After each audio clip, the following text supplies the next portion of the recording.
Hello aspirants. So forest section ఆఫీసర్కే కాదు, అన్ని ఏపీపీఎస్సీ ఎగ్జామ్స్కి general studies and mental abilities very common subject. So దాంట్లో మనం ఆల్రెడీ పాలిటీ సబ్జెక్ట్ పైన చాలా పీవైక్యూస్ డిస్కస్ చేసాం, ప్రీవియస్ ఇయర్ క్వశ్చన్స్. ఇప్పుడు మనము హిస్టరీ స్టార్ట్ చేస్తున్నాం. దీని తర్వాత ఎన్వైరన్మెంట్ చూద్దాం, ఓకేనా? సో హిస్టరీలో మనకి మెయిన్గా ఏంటంటే మోడర్న్ హిస్టరీ పైన ఎక్కువ ఫోకస్ చేస్తూ ఉంటాడు. దీంతో పాటు నేను హిస్టరీలో ఏపీ హిస్టరీ కూడా ఇందులోనే కవర్ చేస్తూ ఉంటాను, ఓకేనా? సో ఫస్ట్ పేపర్ చూద్దామండి. ఇది ఎప్పుడు 2018 నోటిఫికేషన్, ఇప్పుడు 2025లో రిలీజ్ చేశాడు కీ. సో దీంట్లో మనకి సంబంధించిన క్వశ్చన్స్ హిస్టరీవి కొన్ని ఉన్నాయి. సో ఫస్ట్ క్వశ్చన్ ఏంటంటే 65th క్వశ్చన్ చూడండి. ఫస్ట్ మోడర్న్ హిస్టరీ నుంచి అలా ఏన్షియంట్కి వెళ్తున్నాను, ఓకేనా? So out of the persons below who founded the Hindustan socialist Republican association, ఇది హెచ్ఎస్ఆర్ఏ అని అంటాం. ఈ ఫౌండేషన్ని 1928లో భగత్ సింగ్ గారు స్టార్ట్ చేశారు, ఓకేనా? సో భగత్ సింగ్ అనే వ్యక్తి రెవల్యూషనరీ పర్సనాలిటీస్లో important personality Bhagat Singh. Okay, next question చూద్దాము. Out of the following who first refer the matter of Kashmir to the United Nations Security Council in 1948? So యుఎన్హెచ్సికి ఫస్ట్ ఎవరు కాశ్మీర్ గురించి చెప్పారండి? ఇండియా వెళ్ళి ఫస్ట్ చెప్పింది అనమాట కాశ్మీర్ ఇష్యూ గురించి, ఓకేనా? గుర్తుపెట్టుకోండి. దెన్ ఆ టైంలో మనకి ఓకే, నెక్స్ట్ క్వశ్చన్ చూద్దాము. The visit of Mahatma Gandhi to Noakhali between November 1946 to March 1947 after the riots result in అని అడిగాడు. సో గాంధీజీ విజిట్ చేయడం వలన, ఓకేనా, ఏమైనా ఏంటి అసలు చూశారు అనేసి రిజల్ట్ ఏంటి అని అడిగారు.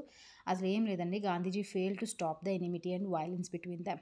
Okay, next approximately how many people died in great Bengal famine of 1943?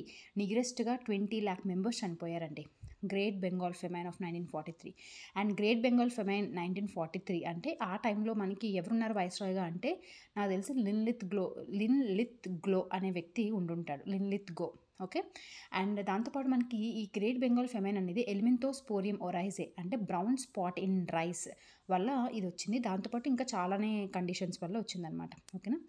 Next, why did Congress ministries in provinces resign in 1939లో? ఎందుకంటే బికాస్ ద వైస్రాయ్ ఏం చెప్పాడంటే, జర్మనీతో మేము జర్మనీతో వార్కి మన వాళ్ళు కూడా లైక్ ఇండియా కూడా పార్టిసిపేట్ చేస్తుందని చెప్పేసి వైస్రాయ్ చెప్పేస్తారనమాట. So protesting against the decision of viceroy to make India as part to war with Germany. So దానికి మన వాళ్ళందరూ కూడా రిజైన్ చేశారు. సో అంటే ఏంటి, కొంచెం అప్లికబుల్ టైప్లో ఉంది, అంటే మనకు ఒక స్టోరీలా తెలియాలి ఇక్కడ, ఓన్లీ ఫ్యాక్ట్స్ ఒకటే కాదు. Out of the following who wrote the history of Indian National Congress? Very important book, Bhogaraju Pattabhi Sitaramayya. ఈ పర్సనాలిటీ మనకి ఆంధ్ర హిస్టరీలో కూడా చాలా ఇంపార్టెంట్ పర్సనాలిటీ. ఇతన్నే కదా మనకి డాక్టర్ బిఆర్ అంబేద్కర్కి అగెయిన్స్ట్గా, డాక్టర్ కాదు, సుభాష్ చంద్రబోస్కి అగెయిన్స్ట్గా మనం ఐఎన్సీ ప్రెసిడెంట్ ఎలక్షన్స్లో నిలబెడితే అతను ఓడిపోతారు. అండ్ 1948 ఐఎన్సీ జైపూర్ సెషన్లో పట్టాభి సీతారామయ్య ప్రెసిడెంట్గా కూడా చేస్తారు. ఇతను జన్మభూమి అనే ఒక పేపర్, ఇంగ్లీష్ పేపర్ కూడా ఇతను రిలీజ్ చేస్తారండి. అండ్ గాంధీజీకి చాలా ఇష్టమైన వ్యక్తి పట్టాభి సీతారామయ్య, ఓకేనా? సో ఇతను history of Indian National Congress అనే బుక్ని రాస్తారు. నెక్స్ట్ క్వశ్చన్ చూద్దాము. Swadeshi movement was also known in Andhra region as Vande Mataram movement అండి. 1905లో మనకి స్వదేశీ మూమెంట్ అనేది కలకత్తా హాల్ టౌన్లో స్టార్ట్ చేశారు, ఓకేనా? So out of the below prominent leader of the militant Nationalist thought was ఎవరు అంటే ఎక్స్ట్రీమిస్ట్ ఐడియాస్ ఉన్న వాళ్ళు ఎవరంటే బాల గంగాధర్ తిలక్.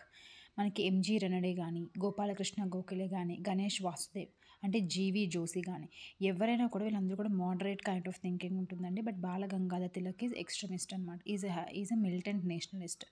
ఓకే, బిపిన్ చంద్రపాల్, బాల గంగాధర్ తిలక్ వీళ్ళిద్దరు అండ్ లాల్ లజపతి రాయ్, వీళ్ళు ముగ్గురు కూడా చాలా important militant nationalist or extremist నేషనలిస్టులు అనమాట, ఈ మూడు personalities. Next, partition of Bengal was done by the British in the year 1905లో అయితే మనకి పార్టీషన్ చేశారు, ఓకేనా? దాని తర్వాత మనకి ఎవరి టైంలో అంటే లార్డ్ కర్జన్ వైస్రాయ్గా ఉన్న టైంలో మనకి ఈ పార్టీషన్ అనేది జరుగుతుందండి, 1905లో జరుగుతుంది అనమాట, ఓకేనా? At the time of the independence, which of the following Nawab announced accession to Pakistan, though most of the population desired to stay with India? So అయినప్పటికీ కూడా నవాబ్ పాకిస్తాన్తో కలుస్తా అని చెప్తారనమాట. చాలామంది అక్కడ ఉన్నవాళ్ళు ఇండియాలోనే ఉందామని అన్నప్పటికీ కూడా ఎవరు అంటే నవాబ్ ఆఫ్ జునాగఢ్ అంటే గుజరాత్ వ్యక్తి, okay? Purna Swaraj declaration was promulgated by the Indian National Congress in 1929 at Lahore session. And ఇది ఎవరు మనకి డిక్లరేషన్ ఇచ్చారంటే జవహర్లాల్ నెహ్రూ గారు ఇచ్చారు. పూర్ణ స్వరాజ్ గుర్తుండాలి, 1929 గుర్తుండాలి, లాహోర్ సెషన్ అండ్ జవహర్లాల్ నెహ్రూ, ఈ 4 ఫ్యాక్ట్స్ గుర్తుపెట్టుకోవాలి. Who were executed by the British along with Bhagat Singh on 23rd March 1931? Sukhdev and Rajguru. Okay, SR.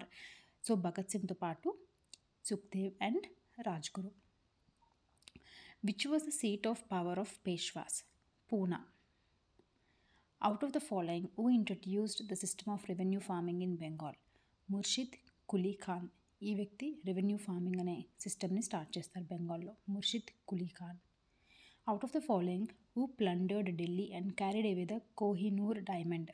Nadir Shah అండి. ఈ పర్సనాలిటీ అసలు గుర్తు అంటే ఇంకా కోహినూర్ అనగానే ఇంకా నాదిర్ షా అనేది మనకు గుర్తు రావాల్సిందే, అంత ఇంపార్టెంట్ బిట్ ఇది మిగతా ఎగ్జామ్స్ కూడా.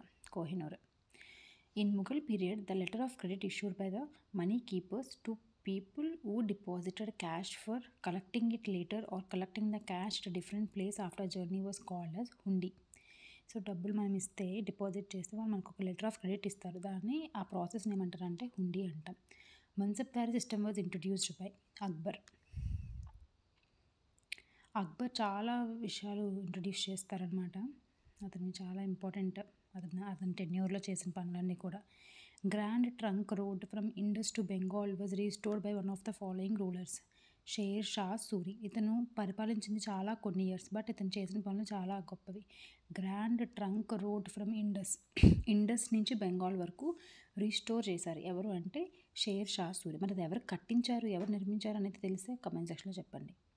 Which of the following Satavahana Kings as immense love for the overseas trade and navigation? So దానికి సంబంధించిన కాయిన్స్ ఉన్నాయన్నమాట, షిప్ పిక్చర్తో ఒక కాయిన్ కూడా ఉంటుంది. అది ఎవరు అంటే యజ్ఞశ్రీ శాతకర్ణి. గౌతమిపుత్ర శాతకర్ణి అందరికీ గుర్తుంటారు, బట్ యజ్ఞశ్రీ శాతకర్ణి కూడా గుర్తుండాలి, బికాస్ అతని యొక్క ఆయాంలోనే మనకి ఈ యొక్క షిప్ ట్రేడ్ అనేది చాలా ఎక్కువ జరిగిందనమాట.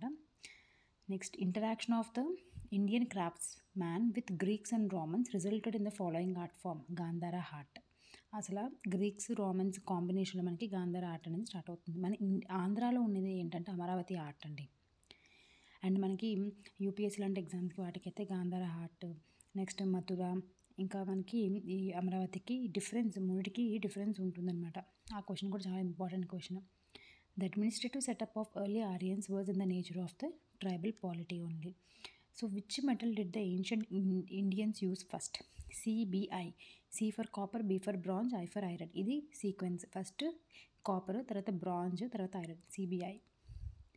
Ancient people of South India buried the dead along with weapons, tools, pottery in the graves and placed big stones around the graves. These structures are known as megaliths అని అంటాం వీటిని. Which of the following Indus valley site in India? Lothal అనేది ఉందండి, ఇది మనకి dockyard కూడా చాలా best example అనమాట. లోతల్ ప్లేస్ అనేది హరప్పా, కోత్బలా అండ్ మెహరాగర్ ఇవన్నీ కూడా పాకిస్తాన్లో ఉన్నాయి. ఓకే, ఈ పేపర్లో మనకైతే హిస్టరీ క్వశ్చన్స్ ఇవి. సో నెక్స్ట్ పేపర్లో మనము అంటే ఫారెస్ట్ సెక్షన్ ఆఫీసర్లో వచ్చిన హిస్టరీ క్వశ్చన్స్ అనేవి నెక్స్ట్ దాంట్లో డిస్కస్ చేస్తాను. సో ఇది మీకు యూస్ఫుల్ అయింది అని అనిపిస్తే మాత్రం please like and also share with your friends. And comment సెక్షన్లో కూడా చెప్పండి ఇంకేమైనా ఇంప్రూవ్మెంట్స్ చేద్దామా, ఇంకేదైనా విధంగా మనం చెప్పాలా ఏంటి అని చెప్పేసి. ఓకేనా?